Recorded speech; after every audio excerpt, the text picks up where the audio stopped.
روداد سفر۔ میں اسکول میں پڑھتا تھا لیکن والد اس پر مطمئن نہ تھے۔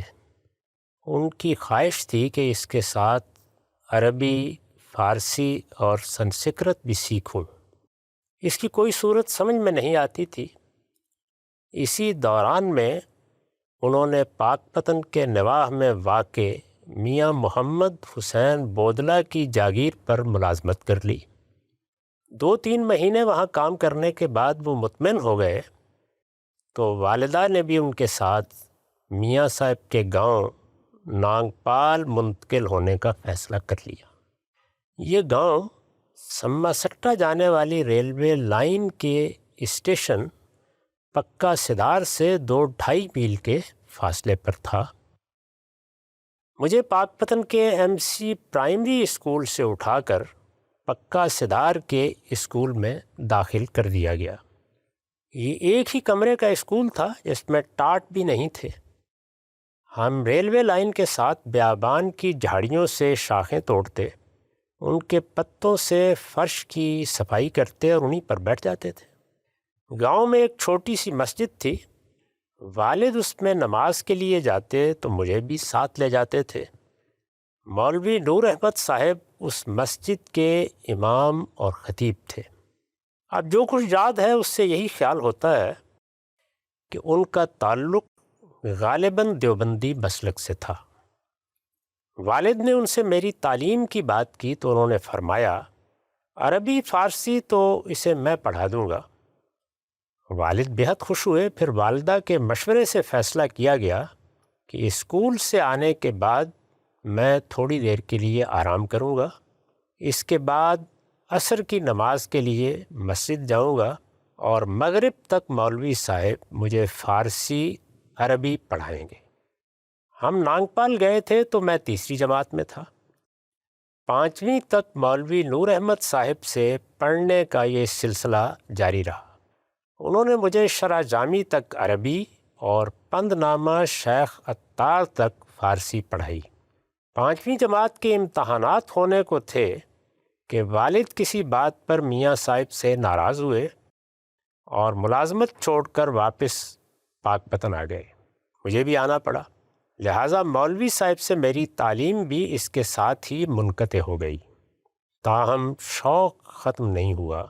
وہ جو کہتے ہیں کہ شوق در ہر دل کے باشد رہبرے درکار نیست، میں ڈھونڈتے ڈھونڈتے خود ہی کسی استاد تک پہنچ جاتا اور اس کی رہنمائی میں درس نظامی کی کتابیں پڑھتا رہتا تھا۔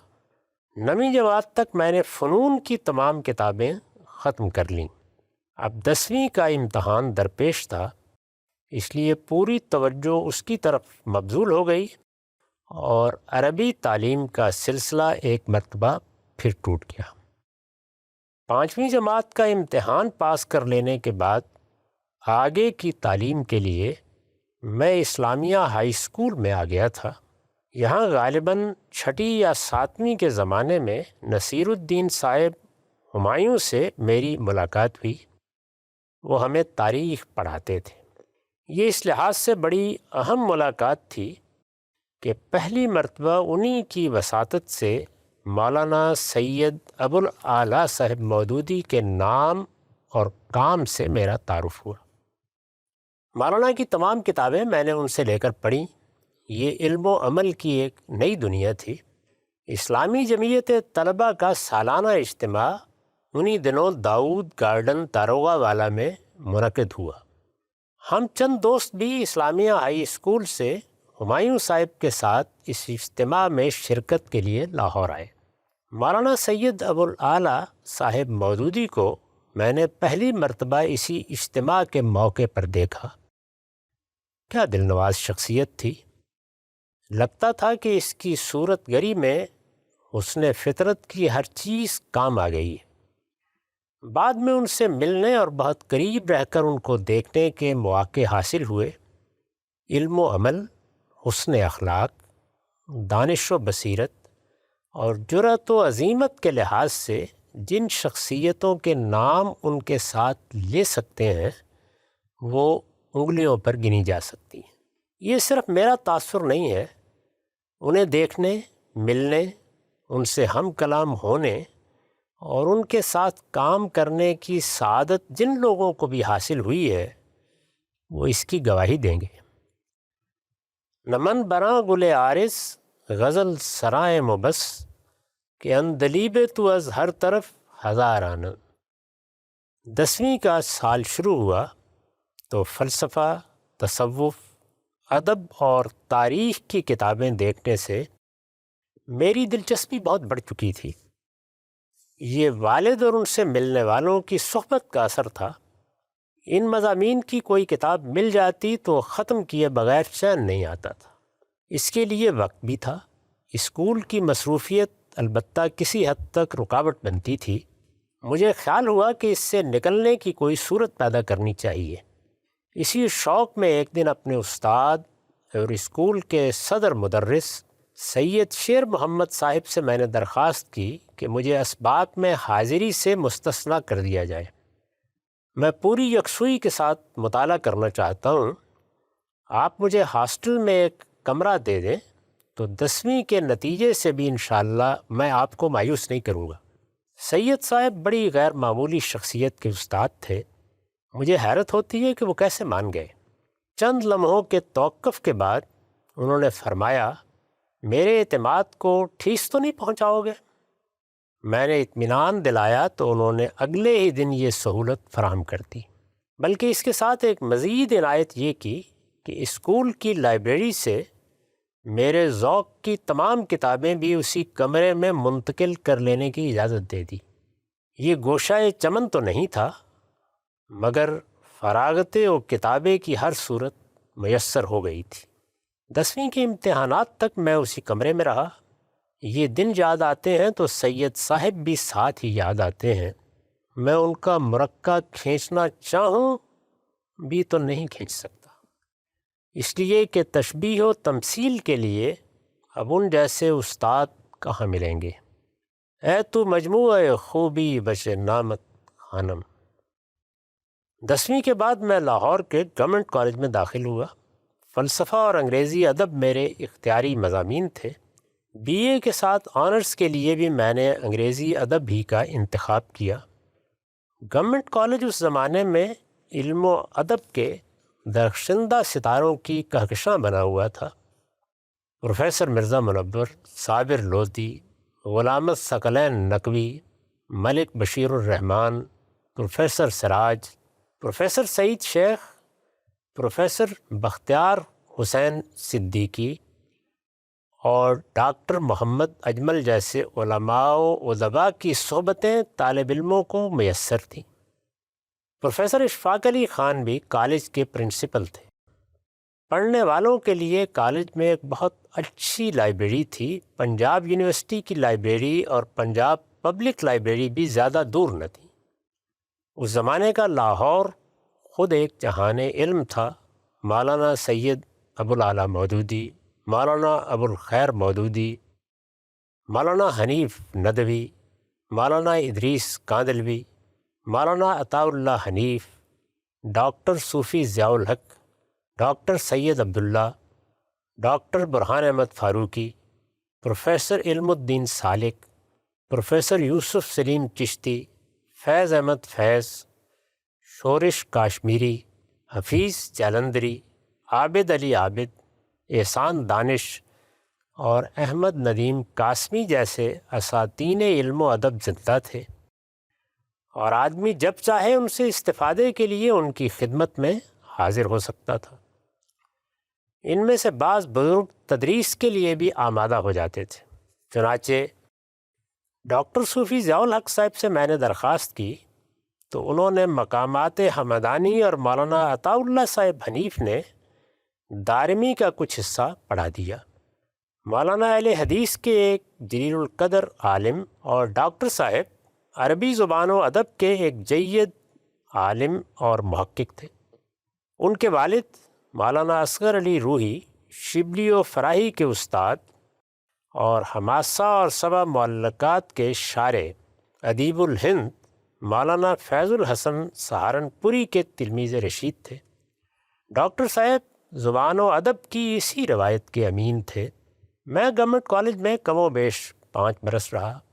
میرا معمول تھا کہ صبح گھر سے نکلتا، کالج کے اسباق میں شامل ہوتا، پھر شام تک کسی لائبریری میں بیٹھا رہتا یا لائبریری سے اٹھ کر ان بزرگوں کی صحبت میں پہنچ جاتا تھا۔ نئی کتابوں کے لیے فیروز سنس اور یونائٹڈ پبلشرز میں یہ سہولت تھی کہ آدمی جب تک چاہے پڑھتا رہے۔ دکان کے لوگ بالعموم کوئی مداخلت نہیں کرتے تھے۔ میں ان دکانوں پر بھی جاتا اور گھنٹوں کتابیں دیکھتا رہتا تھا۔ اس زمانے میں بعض کتابیں لکھنے کے منصوبے بنائے، کچھ لکھا بھی، لیکن یہ زیادہ تر منصوبے ہی رہے۔ شعر کہنے کا رجحان بچپن سے تھا۔ وہ اس زمانے میں بھی کہے، اور ان میں سے کچھ فیروز سنس کے انگریزی ماہنامہ پاکستان ریویو کے 1968-69 کے شماروں اور بعض دوسرے مجلوں میں شائع بھی ہو گئے، مگر زیادہ توجہ پڑھنے کی طرف رہی۔ لہٰذا کالج کے شب و روز اسی عیش میں گزر گئے۔ اوقات ہمہ بود کہ با یار بسر رفت، باقی ہمہ بے حاصلی و بے خردی بود۔ آنرز حصہ اول کا امتحان پاس کر لینے کے بعد میں اس کے آخری سال میں تھا کہ امام حمید الدین فراہی کی بعض کتابیں دیکھنے کا اتفاق ہوا۔ یہ علم و نظر اور فہم و بصیرت کی ایک حیرت انگیز دنیا تھی جو ان کتابوں کے اوراق پلٹتے ہی سامنے آ گئی۔ ان میں سے کسی کتاب کے دیباچے میں امام کے تلمیذ رشید مولانا امین احسن اصلاحی کا ذکر بھی تھا۔ اس کے الفاظ غالباً یہ تھے: ثانی اثنین اذ ہما یتعبدان بآداب الامام الفراہی۔ میرے دل میں شدید خواہش پیدا ہوئی کہ مولانا سے ملاقات کی جائے۔ اسلامی جمعیت کے ایک دوست نے بتایا کہ وہ لاہور سے باہر کسی گاؤں میں مقیم ہے۔ اتنا معلوم تھا کہ ڈاکٹر اسرار احمد صاحب کا بھی ان سے کچھ تعلق ہے۔ ڈاکٹر صاحب اس زمانے میں کرشن نگر کے کسی محلے میں مطب کرتے اور وہیں رہتے تھے۔ میں لائبریری سے اٹھا اور پوچھتے پوچھتے ان کے گھر پہنچ گیا۔ ڈاکٹر صاحب مطب کے پچھلے کمرے میں اپنے احباب سے باتیں کر رہے تھے۔ میں نے مولانا کے بارے میں پوچھا تو انہوں نے بتایا کہ حسن اتفاق سے وہ آج ہی اپنے گاؤں رحمان آباد سے آئے ہیں اور اس وقت اپنے داماد نعمان علی صاحب کے ہاں واپڈا کالونی میں ٹھہرے ہوئے ہیں۔ میرے پاس سائیکل تھی، میں نے پتہ سمجھا اور واپڈا کالونی کے لیے روانہ ہو گیا۔ وہاں پہنچا تو مغرب کا وقت ہو رہا تھا۔ راہ چلتے ایک صاحب سے رہنمائی چاہی تو انہوں نے سامنے کی طرف اشارہ کیا۔ مولانا نماز کے لیے باہر نکل رہے تھے۔ میں نے آگے بڑھ کر سلام کیا۔ یہ استاذ امام سے میری پہلی ملاقات تھی۔ مولانا غالباً 2 ہفتے لاہور میں رہے۔ میں روزانہ ملاقات کے لیے حاضر ہوتا اور ایک نئی دنیا کی سیر دیکھ کر لوٹتا۔ استاذ امام کے ساتھ یہی ملاقاتیں ہیں جن سے پہلی مرتبہ شرح صدر ہوا کہ دین محض مان لینے کی چیز نہیں ہے، اسے سمجھا اور سمجھایا بھی جا سکتا ہے۔ یہ حقیقت واضح ہوئی کہ قرآن ایک قول فیصل ہے، دین و شریعت کی ہر چیز کے لیے میزان ہے، پورے عالم کے لیے خدا کی حجت ہے۔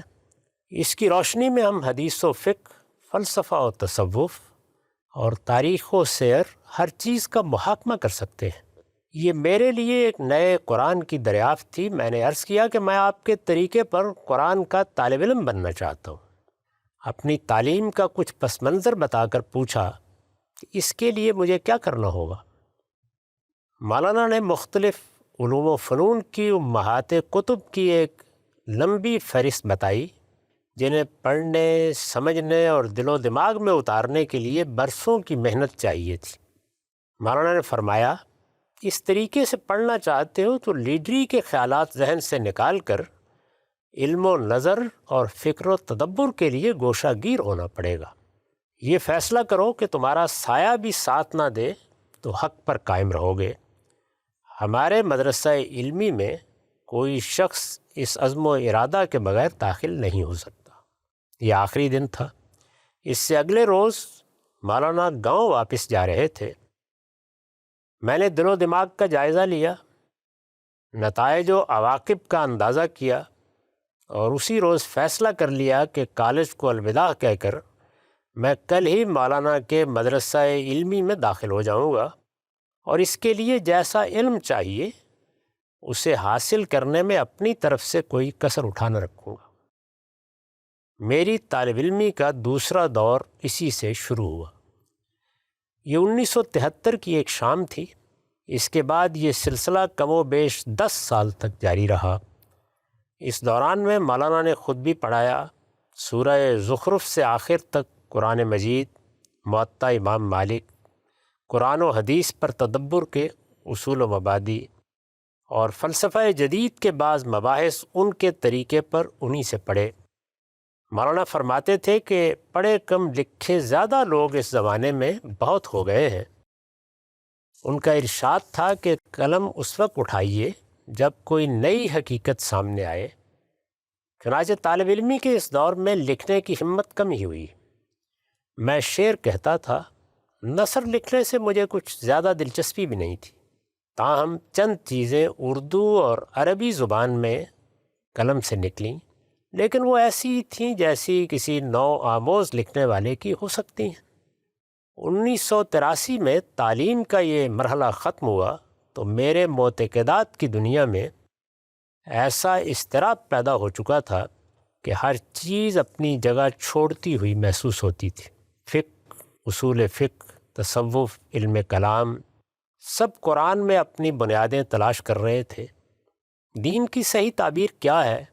اس سوال کے جتنے جوابات ابھی تک سامنے تھے وہ سب اعتراضات کی زد میں تھے۔ میرے تصورات کا قصر منہدم ہو چکا تھا اور نئی تعبیر اب نئے بندوبست کا تقاضا کر رہی تھی۔ اگلے 7 سال اسی بندوبست کی نظر ہو گئے۔ اس عرصے میں معلوم نہیں کتنی وادیاں قطع کیں، کتنے راستے ڈھونڈے، کتنے موڑ مڑے، کتنے پتھر الٹے اور پاؤں کے آبلوں سے کہاں کہاں کانٹوں کی پیاس بجھائی۔ یہ عجیب سفر تھا، ایک کے بعد دوسری منزل گزر رہی تھی اور کچھ معلوم نہ تھا کہ آگے کیا پیش آنے والا ہے۔ فیضی نے غالباً اسی طرح کی صورتحال میں کہا تھا، کسنمی گویدم از منزل اول خبرے، صد بیاباں بگذشت و دگرے در پیش است۔ اس زمانے میں اگر کچھ لکھا بھی تو کسی ضرورت کے تحت۔ بتکدہ تصورات میں تراشیدم، پرستیدم، شکستم کی جو صورت پیدا ہو گئی تھی اس میں دوسروں سے کیا کہا جائے۔ یہ دور اسی طرح گزر گیا، یہاں تک کہ 1990 میں جا کر وہ زمین کہیں ہموار ہوئی جہاں نئی تعمیر کے لیے نیو ڈالی جائے۔ زندگی کے 40 سال پورے ہونے کو تھے، فکر و خیال میں بڑی حد تک وضوح پیدا ہو چکا تھا اور نقشہ کار بھی واضح تھا۔ میں نے تصنیف و تالیف کا ایک پروگرام ترتیب دیا اور اس کے مطابق کام کی ابتدا کر دی۔ پچھلے 17 سال سے اسی کے مطابق کام کر رہا ہوں۔ بہت کچھ ہو چکا اور بہت کچھ کرنا باقی ہے۔ اللہ تعالیٰ کی توفیق شامل حال رہی تو یہ بھی ہو جائے گا۔ چند دن پہلے میزان پائے تکمیل کو پہنچی تو خیال ہوا کہ اس موقع پر یہ داستان سنا دی جائے۔ اسی تقریب سے اپنے کام کا نقشہ یہاں بیان کر رہا ہوں۔ یہ کتابیں ہیں جن میں سے کچھ لکھی جا چکی اور کچھ زیر تصنیف ہے۔ البیان قرآن مجید کا ترجمہ و تفسیر ہے۔ میزان اسلام کو میں نے جس طرح سمجھا ہے یہ اس کا بیان ہے۔ برہان یہ ان مباحث کی تنقیح کے لیے خاص ہے جہاں میرا نقطہ نظر دوسرے علماء سے مختلف ہے۔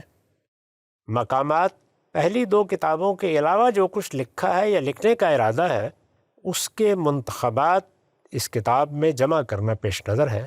الاسلام میزان کا خلاصہ ہے۔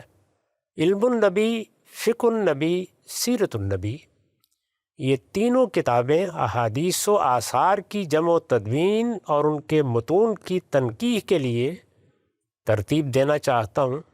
خیال و خامہ، شعر کہتا رہا ہوں، یہ ان کا مجموعہ ہے۔ برہان، مقامات اور خیال و خامہ شائع ہو چکی ہیں۔ ان میں مضامین اور منظومات کا اضافہ البتہ ہوتا رہتا ہے۔ میزان امید ہے کہ اس سال کے آخر تک شائع ہو جائے گی۔ البیان میں سورہ نساء تک پہنچا ہوں، اس سے فارغ ہو گیا تو باقی عمر انشاءاللہ حدیث کی خدمت کے لیے وقف کر دوں گا۔ زندگی کی تمنا اگر ہے تو اب اسی کے لیے ہے ابوالکلام کا تصرف قبول کر لیا جائے تو زمانی یزدی کا یہ شعر ہر لحاظ سے حسب حال ہے۔ حکایت از کدیاں یار دل نواز کنیم، بیں فسانہ مگر عمر خود دراز کنیم۔ یہ مضمون 2007 میں لکھا گیا تھا۔